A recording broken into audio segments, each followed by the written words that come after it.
নমস্কার বন্ধুরা, কেমন আছো তোমরা সবাই? আর আশা করছি সবাই খুব ভালো আছো। আর যে ঠান্ডা পড়েছে, তো এই ঠান্ডায় না ডিম খেতে খুবই ভালো লাগে। তার জন্য আমি ডিম রান্না করছি। ডিম তো আমাদের সবার ঘরে প্রতিদিনই একরকম হয়ে থাকে, তো তবুও আমি রান্না করেছি খুব সাধারণভাবে, তাই তোমাদের সাথে শেয়ার করছি। তো প্রথমে ডিমটা আমি সেদ্ধ করে নিচ্ছি। তারপরে কড়াইতে তেল দিয়ে এরকমভাবে একটু পাঁচফোড়ন দিয়ে ডিমগুলোকে এইভাবে কেটে নিচ্ছি।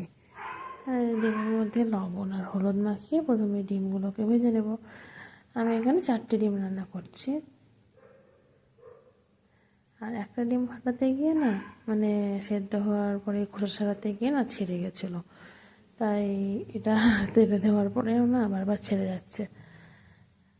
তো যাই হোক, ভাজা হয়ে গেল ডিমগুলো, তারপর তুলে নিলাম। এবার আলুগুলোও একটু ভেজে নেব। আলুগুলো যেহেতু সেদ্ধ করা, তাই খুব একটা ভাজছি না। আসলে তোমরা সবাই ডিম রান্না জানো, আমি রান্নাটার জন্য আর কি ভিডিও করছি না, আমি করেছি খুব সাধারণভাবে, তাই তোমাদের সাথে একটু শেয়ার করলাম। এরপর এখানে আমি আদা, পেঁয়াজ, রসুন, 1 কোয়া রসুন দিয়েছি, খুব বেশি রসুন দিইনি।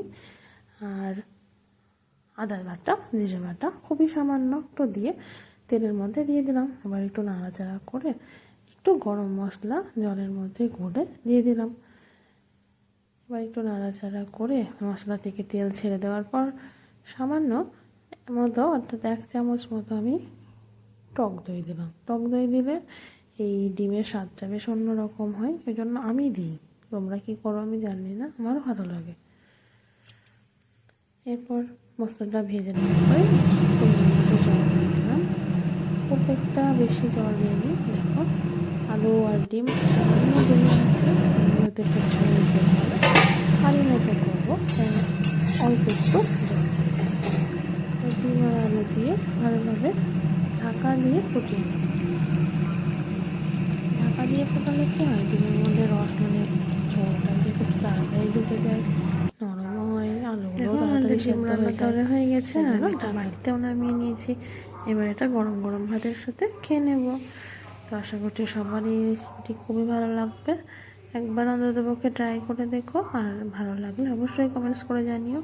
হ্যাঁ, আর আজকের মতো এখানেই শেষ করছি। আবারও দেখা হবে নতুন ভিডিও নিয়ে। সঙ্গে থেকো, পাশে থেকো। Tata, bye bye.